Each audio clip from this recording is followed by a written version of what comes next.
pull up the slide presentation and try to, and now I want to do the right setting. Can everybody see a purple screen that says training April? And I just tweaked a couple of these slides today. So when we finish today, in addition to the job aids, Mika will send out the slides to you guys. And as you know, you just accepted that this is being recorded. So if you want to painfully go back and listen to this again. So what is remote monitoring? It uses a device remotely to collect or send data. So glucose monitoring is used, but also you can do remote monitoring, this program for hypertension as well. And there was an initial small pilot, and Tammy is going to be working on that, helping to update that information moving forward down the road, because it is a great opportunity for patients that need assistance with their blood pressure management as well. But it really emphasizes like this cool technology and sharing information, not just with the patient, but also with all the care team members. And I think part of the reason why Nakem is on the phone is she manages the whole team of panel navigators and patients that have chronically elevated glucose levels. There's five diabetes measures out of the 8 that they look at in terms of closing care gaps. And so this is just a real great strategies for our panel managers to know about and encourage our providers when they're in their monthly or every other month meeting with physicians, ARNPs, and PAs to nudge people along in terms of glucose management. And these are the different the agenda of what we're going to be talking about today. And once again, lots of information, but the slides are really good. Thanks to Mika for helping us put all these things together. And I would probably encourage you to also keep a copy of the slides handy as well. There will not be a quiz on this diagram at the end of the program, but it just shows you the flow of work in the process of doing remote monitoring for CGM. The different horizontal lines, or we call them swim lanes, in terms of who is doing what, the top one being the role of the nurse and the dietitian. Tammy and I haven't had any MAs involved yet, Deanna, with this. So that's something new for both of us, but we have had panel navigator involvement in it as well, but just showing you a big overview, and we'll be going through this today. So most importantly, who can be a part of this program? And I don't know who Sophia is. Who's Sophia? Sophia is our BBC and PSR as well. She's just she's dialing into this so that she can be acquainted with CGM questions that we might get for in-basket messages. Okay. Okay. Oh, thank you, Joan. Sorry, I'm tuning in a little late. Okay. So you guys will be ahead of everybody else because we haven't had anybody yet in those roles. So this presentation is really geared more towards the nurses and the dietitians. So I apologize, you guys. I didn't know that you were joining today. So most of the content will be, is directed at our nurse and dietitian team members. Okay. So identifying patients, who is eligible for this? Well, people with type 2 diabetes, people that are on insulin, but it's not required that they're on insulin, and then people that are struggling with either lows or highs. Once again, this is where I guess the panel navigator comes in terms of those care gaps. if you have a patient in your care management or your nutrition encounters or diabetes education appointments, Claudia, that is unwilling to use a glucose meter and their A1C is really high, this is a person that would be tailored, I mean, really great for this. Hugh, our nurse at the Ravenna Clinic, takes care of a whole bunch of people that he calls the worried well. And I would imagine Joan probably takes care of some worried well at the SLU clinic as well. And you will too, Claudia. But, people that maybe have really great A1Cs, but they just love technology. And once again, those patients not meeting care gaps. Who is excluded? So if the patient is seeing an endocrinologist, even though they have a primary care provider at your clinic at SLU or at Northgate, if they are being, or GIMC, if they are being seen by an endocrinologist, we are not enrolling them in this program.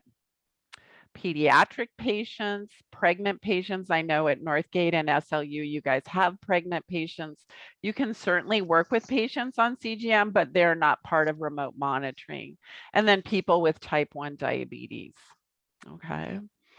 I know that some of the nurses are working with patients that they have in care management that maybe are referred for glucose management assistance. I know that might be an avenue as well. Okay, so let me move my slides forward, which are not moving forward here. There we go. So payer benefits, and this is one of the more kind of cumbersome and clunky aspects of this. We wish everybody had coverage in all payer types, but unfortunately that's not the case. And why we kind of go over this in excruciating detail is we don't want you to spend a bucket load of time trying to get coverage for a patient that never had the ability to have coverage. So commercial insurance is covered. I don't think we've had any patient with commercial insurance that doesn't qualify for CGM or their company covers reimbursement.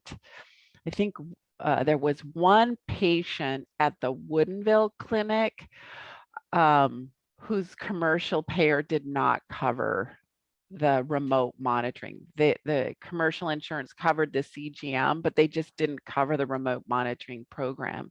And just like a nutrition referral or a diabetes education referral, it's important to just say to a patient, yeah, maybe you want to check your benefit coverage just to be on the safe side.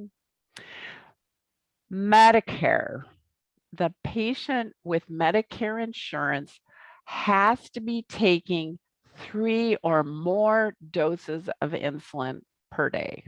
We're not going to see too many patients on an insulin pump, but that's one of their criteria.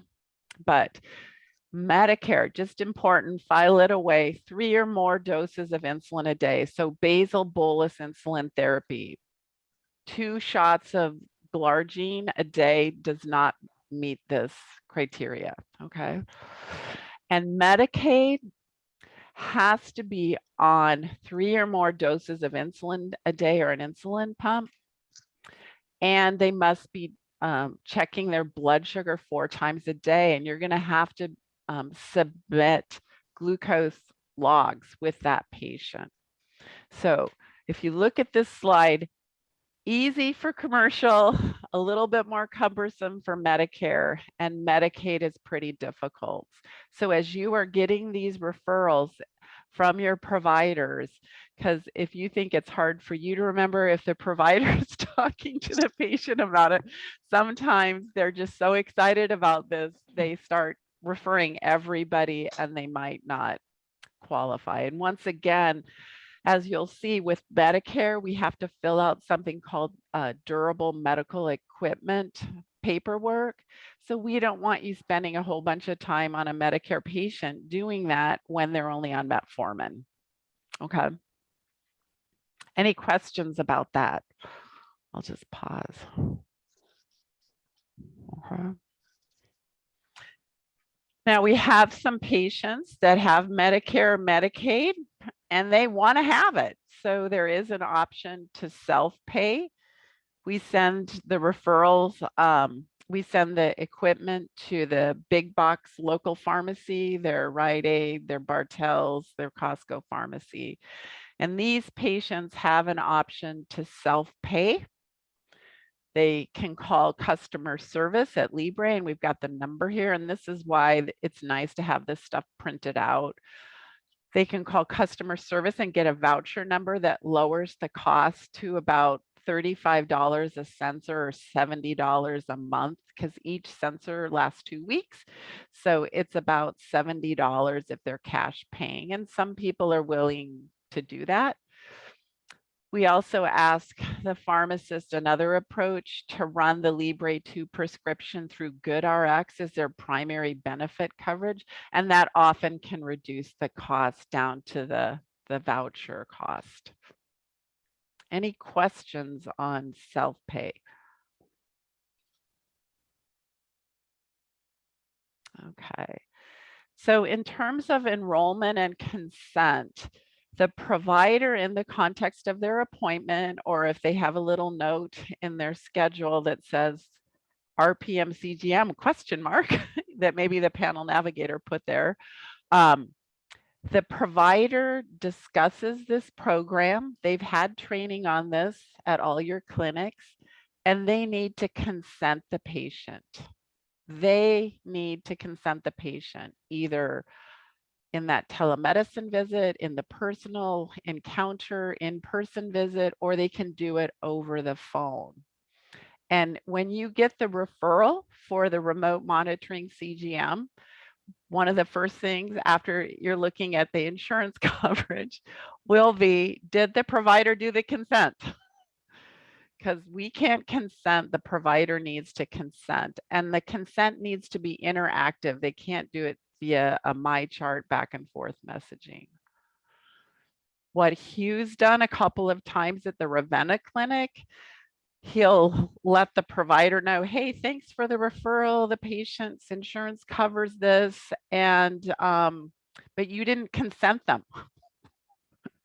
And I'm going to do the training appointment with this patient, and I looked on your schedule and you're there that day, and you need to come in and see the patient sometime during my appointment to consent them. Or you can send the provider a secure chat or a staff message and say, hey, this patient meets criteria, but you need to consent them. Would you like me to help you set up a phone call to consent the patient? Any questions on consent? Okay. And once again, they've been trained on this. And this is where the panel navigators, and I've kind of mentioned this, panel navigators, can maybe in the context of their panel meetings, just kind of give the provider this as a suggestion option, especially those patients with care gaps. In the context of your care management visit, or Claudia, your nutrition or diabetes education visit, if you think your patient meets insurance criteria and also would benefit from this or interested in CGM, you can also reach out to your provider via secure chat, walking by their desk, or a staff message, and try to facilitate getting that consent done and the referral. Any questions on that? We had a follow-up call yesterday with the folks that are doing this in that half an hour, and Stephanie Dolan, the nurse at Ballard, was saying just how much she enjoys this work. And after a flurry of initial referrals, it's kind of slowed down a bit. And we were saying, Stephanie, you can, she was talking about how she can get more referrals. And we said she can look through her care management list, for patients with elevated A1Cs and reach out to the provider. So in terms of ordering the device, this is really in the physician's wheelhouse, but sometimes do you guys ever, the nurses on the phone, ever penned up meds or glucose meters? I know you might, Lori. Yes? Yes. So this just, if you were going to, or if your provider comes to your desk and they're like, I don't know how to order it.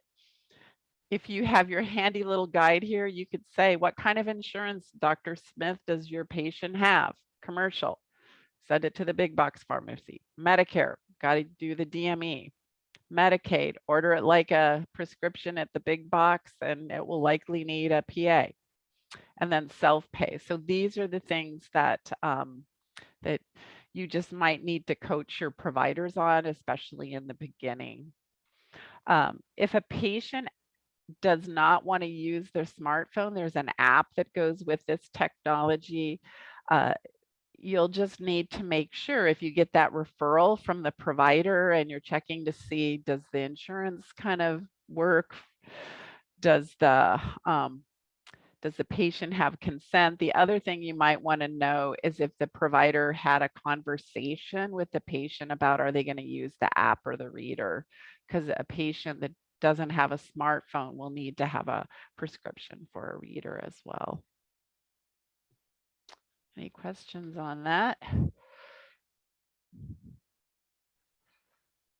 And this might be a slide that you might want to print out. It really just kind of focuses in on the referral process, what the physician's supposed to do, and then just for you as the RN or the nurse, RN or the RD, just really kind of make sure it just, Mika did this chart and it's just so amazing. It just kind of helps you in the beginning, just kind of making sure if they have Medicare, this is what we do. If they have Medicaid, this is what we do. But it's a really helpful.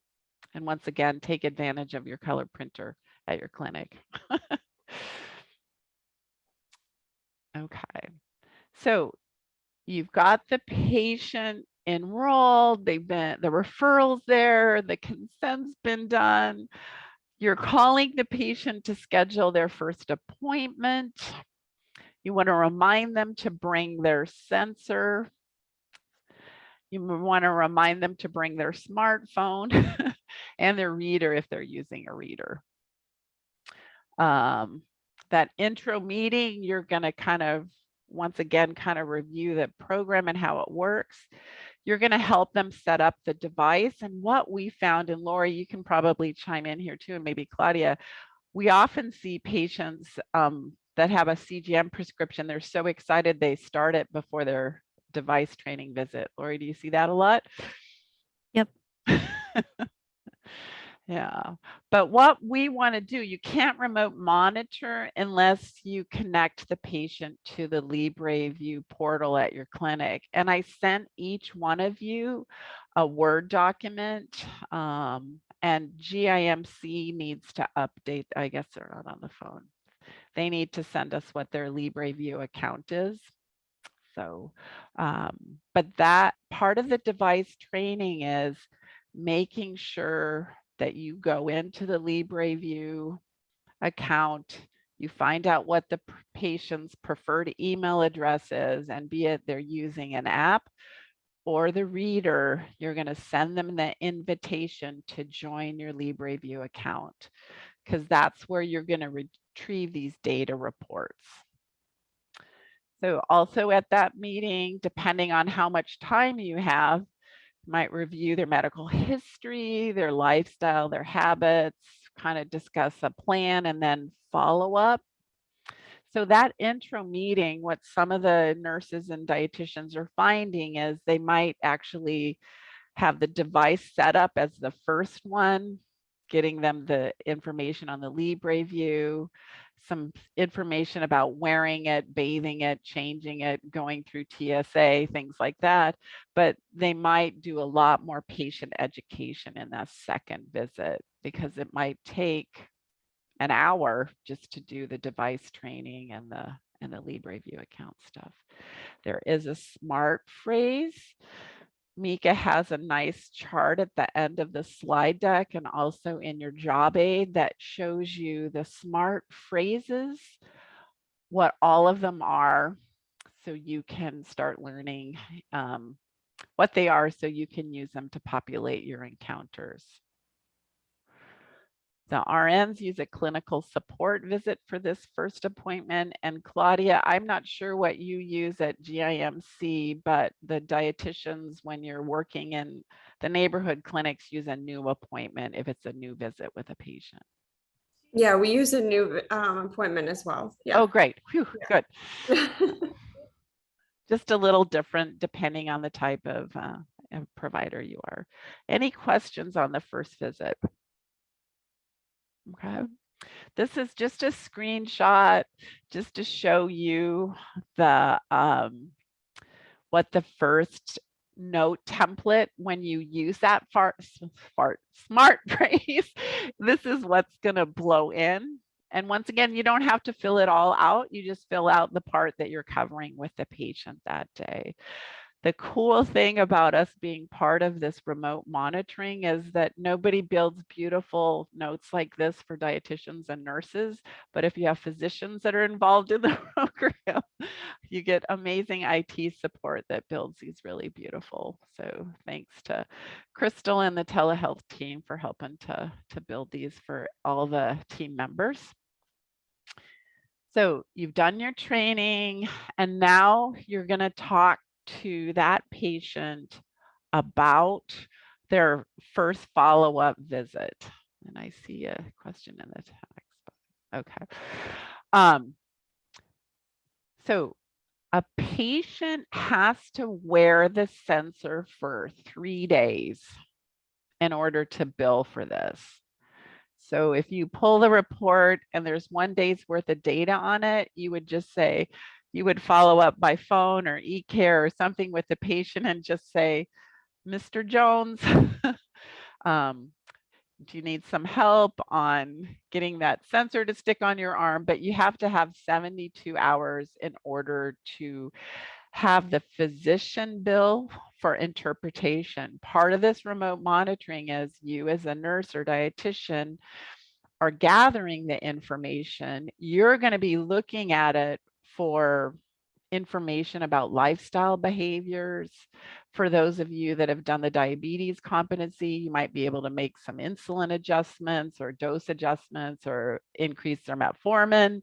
But your job is to kind of gather up that information, put it in the media tab, and then your note, along with in your routing comments, goes to the provider saying, hey, I saw your patient today, the reports in the media tab. They're ready for a follow-up visit with you.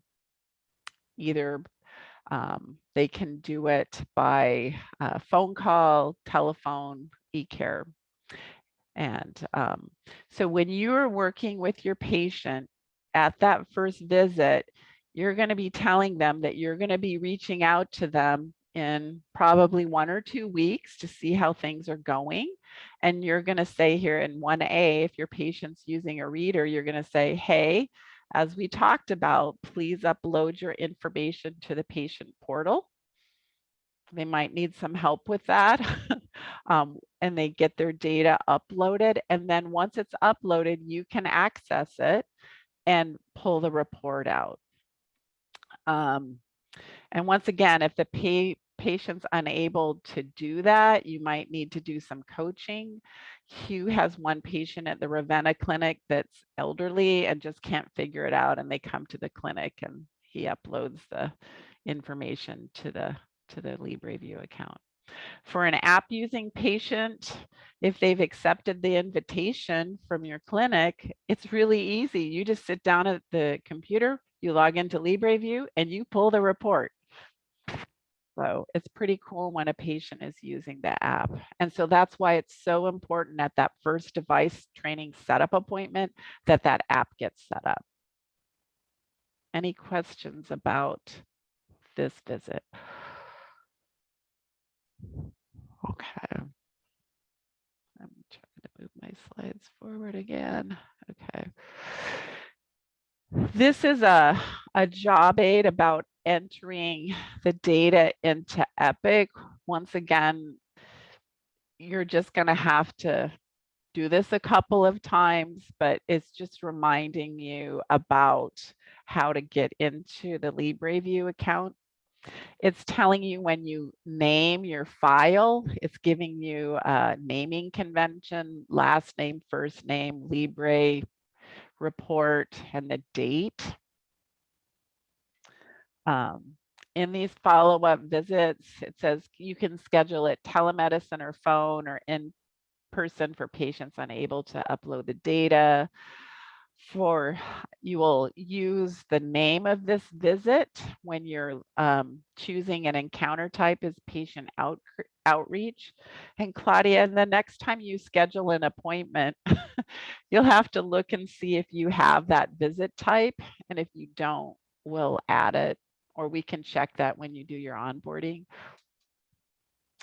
And then you will use that handy dandy job aid that I showed you about. It's called Upload LibreView Report into Epic.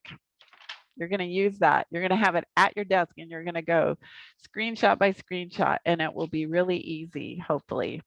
Thanks to Hugh and Christy for you to get that data report.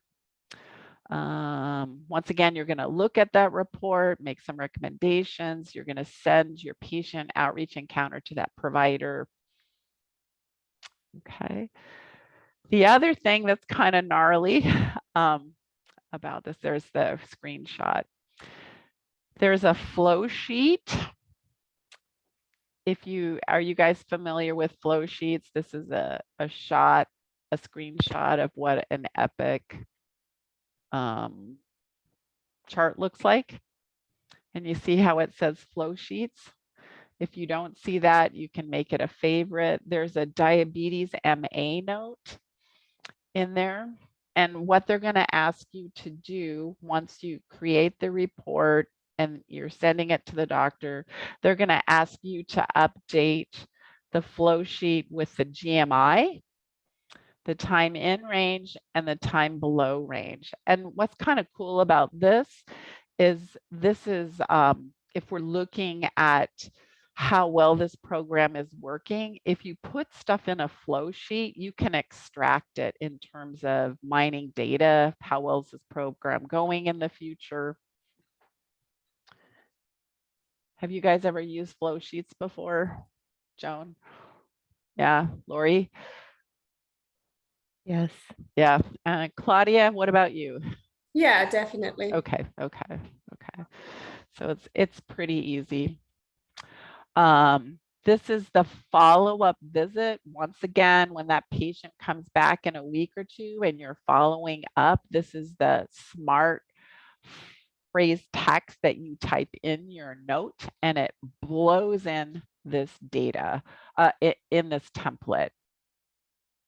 And once again, that stuff you're putting in the flow sheet, the GMI, the percentage and goal, high blood glucose and range, low blood glucose, all that stuff is in your note. You just type it in once you get the AGP report. And then any lifestyle changes, anything that you might have recommended. And then that chart note goes to the provider. The bottom thing there is really important. You need to put in there how many minutes you're working with the patient. You have to spend at least 20 minutes with the patient. And I would say you'll have no problem doing that to bill this first follow-up visit.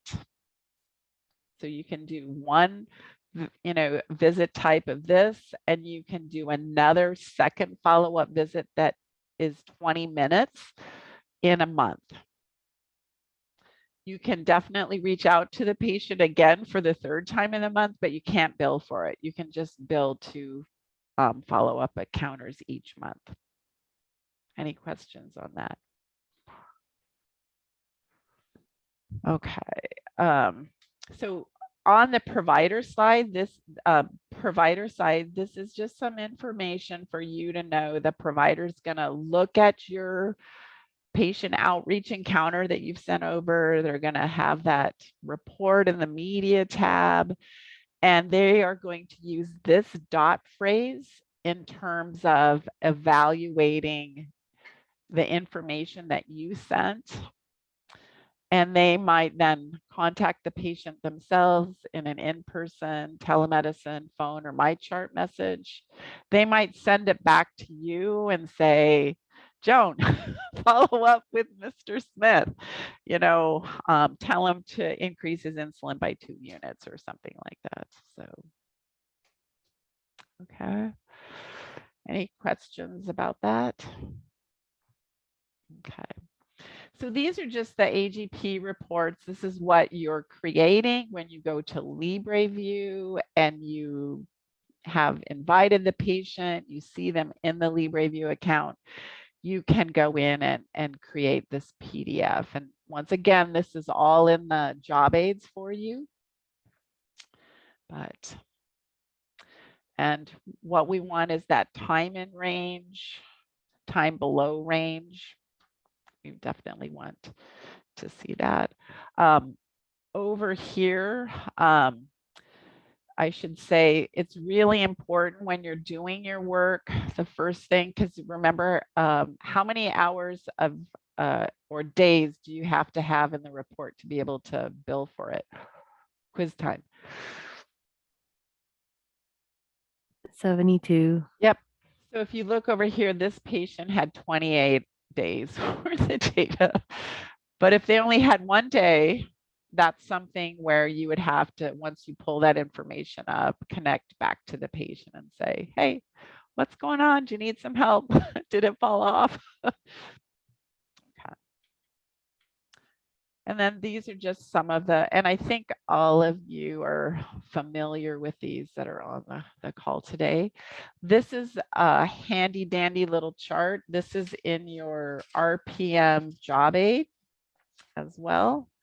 It is on page 9 of your job aid. So once again, that's why it's so nice to have that kind of job aid in there. It's showing you what you're billing when you do that first visit of the device training. That's 95249. When you send it to the doctor to evaluate the 72 hours, they bill the 95251. Your first visit with the patient, that has to be at least 20 minutes. You can spend longer, but it has to be at least 20, is 99457.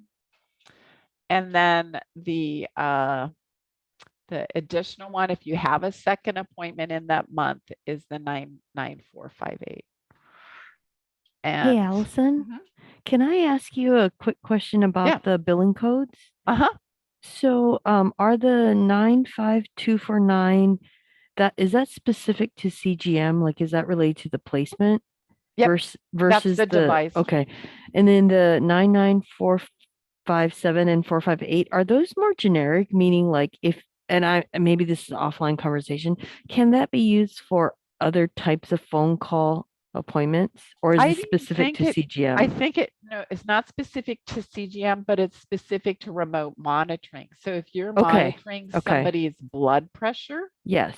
So like in the blood pressure monitoring, you can use that. But once again, you have to have data to share with your provider. Does that make sense? Excellent. Okay. No, that's really good. Thanks. And like there's a glucose meter now that you can do, Lori, I'm sure you know about it. That's Bluetooth that can be up in the cloud, that's made by Accu-Check. So that's something, that's another opportunity I was just telling Mika about yesterday. So these remote monitoring things are really kind of blossoming. And I don't know about weight. That's something that, like if somebody's got a Bluetooth scale or something. Mika, that's down the road and maybe phase 5 of the, the types of things we're doing. But yeah, but these codes are specific to device training and retrieving that data. And so it's allowing the institution to capture that time that was otherwise not accounted for, right, in the work that you're doing. This is great. Thank you. Okay. And this is just that job aid that Christy put together. The first one Hugh spearheaded on scan, getting that document into the media tab. And this one is going to take you through the referral, attaching the referral to the encounter to clear it out of your work queue. It's going to show you how to drop charges. This is like just a screenshot of the 95249, the 99457, and the 99458. So Christy's really just made this beautiful document that walks you through the first few times that you're charging for it. Okay. And then these are the smart texts. Once again, if you turn to page number 10, Mika has created a beautiful chart for you that describes, that gives you the name of each dot or smart text, and then a description of who uses it and what it includes. But this is just a screenshot. I have highlighted here, if like Joan, if you're a little rusty since you were doing CGM, but this is a really nice YouTube video that was produced by a clinical specialist, a pharmacist that works for ABBA, just doing a little bit of a disclaimer there, but it's only 15 minutes and it walks you through looking at each aspect of the report in terms of, that data that you're pulling for the provider and yourself to look at. And this is the remote monitoring link. And I would really encourage you guys to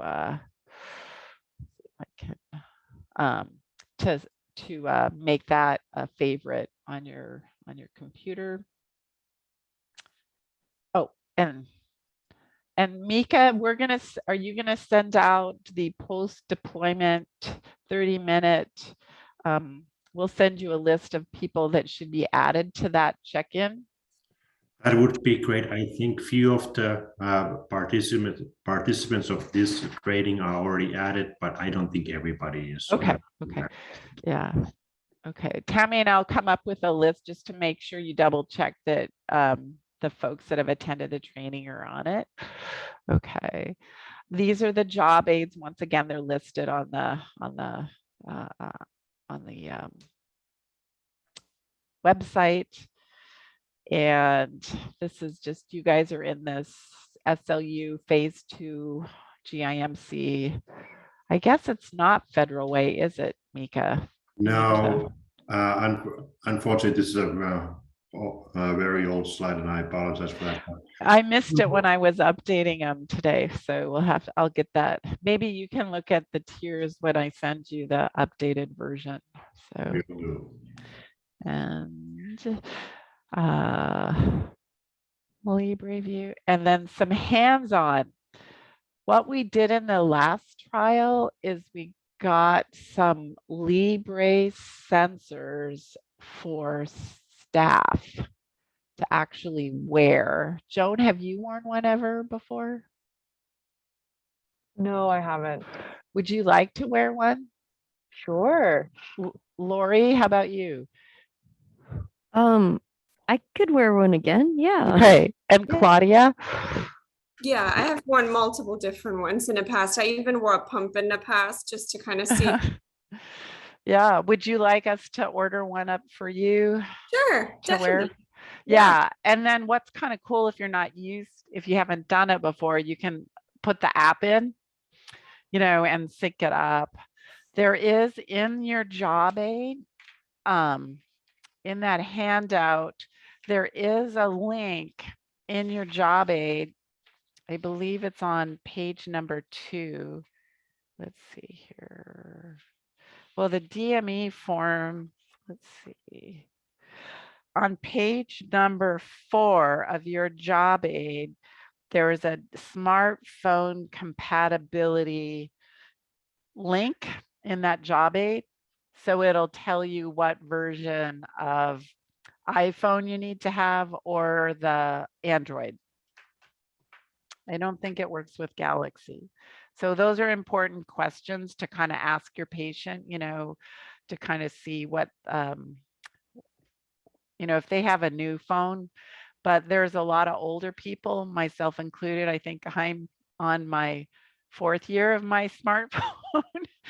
I think it's compatible, but there's some older people that, if it's not broken, don't fix it. So they have a phone that's not compatible.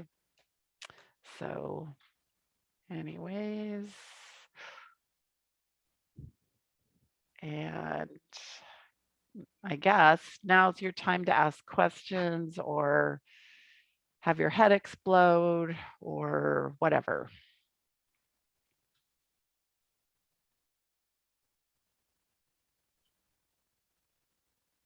I guess my only question is, I think for tracking the time that we're spending with the patient, do you recommend, like, I'm just not clear as to is there a place to document in Epic, or do you want us to do like a separate, like a spreadsheet? So it's in the chart note. Uh-huh.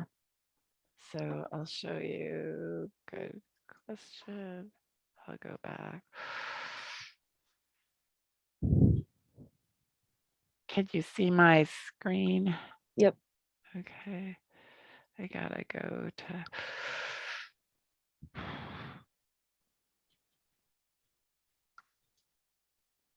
Sorry if anybody's getting motion sickness. See the bottom of the chart here? I spent blank minutes with the patient's care. So that's in the smart text of both the first visit, the second visit, and the. So that's all we need to do to document. There's no like special area or at all. Okay, great. No. Yeah. In the pilot clinic, they were keeping track of that, but they are not now now that it's gone live. And once again, most people spend more, but you have to spend at least 20. So, okay. Allison, I have a question. So if I have existing patients that I've been just billing 99211 because I didn't have the process in place yet, can they be grandfathered in, or do they then need to be added a remote monitoring referral and then do the consent over? But we've been doing it. So, those patients will be, they need to be enrolled. They have to be consented. Yep. Okay, because they're going to be billing. Yep. Like one of the things that happens with our billing is the billing people when it's new and they are going through and they're making sure all the I's are dotted and the T's are crossed. So if the patient hasn't been consented, insurance will likely not cover. Okay. No, that's good to know. I'll just have to kind of go back and do, get those sent out. Thank you. And just as an FYI, if you have a commercial payer patient and they're on a high deductible, they might, you've been giving it I'm not saying this in a negative way, Lori, but, if you've been giving it away for free or the 99211, which is a nominal charge, they might be getting, and that's where if you are enrolling the patient in this program, you might want to just say, we know Medicare covers it for sure, remote monitoring, but if you have a commercial payer, if you do actually get the Medicaid patient that meets the criteria, you might want to just have them check benefits. We have had Medicaid patients covered for remote monitoring, but we just need to make sure that they know, especially with those high deductible plans, that they might be getting some charges. Okay. No, that's really good to think about because I would hate for, that barrier. In the case where I'm actively working with them already, I think from now on, I for sure will kind of use this process, but yeah, and so commercial payers definitely are so much easier in terms of getting them enrolled, Lori. It's your Medicare patient that's they got to be on insulin. Okay. Thanks. So, yeah. Good questions. And that's what's so nice too about those check-ins. If you can meet those, there's this wealth of experience of those who have gone before you and pearls of wisdom, that Hugh and Christina and Linda and such can share. And now Stephanie. Yeah. Allison, this is Deanna. So these visits, the initial visits, they go directly onto the clinic staff, correct? The schedule? Well, usually what happens is that it's the nurse or the dietitian. Once they get the referrals flow into the care management work queue. So like the clinics that don't have nurses, our dietitians are looking at those nurse care management queues to retrieve these. But Joan and Lori will be looking at their care management queues, and it'll be in it, and then it'll say referral, remote monitoring. So they'll be really easy for you guys to find. And Claudia, that's something where you might want to, touch base with Kate Featherstone at GIMC, like when these start flowing in, once your providers get the training, like, can you assist, we're not sure, Tammy and I don't support the nurses and the dietitians at the GIMC, so we're not quite sure what arrangements your team there, but definitely like at SLU and, depending on the patient, our goal is that everybody becomes proficient at this, at this skill set. But Deanna, to answer your question, it's usually the dietitian or the nurse that reaches out to the patient and then schedules them in their own schedule. Okay, super, thank you. Because they have to check when that referral comes in, does the patient meet criteria? We can't just automatically schedule that patient because they're Medicare. We got to make sure they meet the criteria. We got to make sure they get the DME filled out.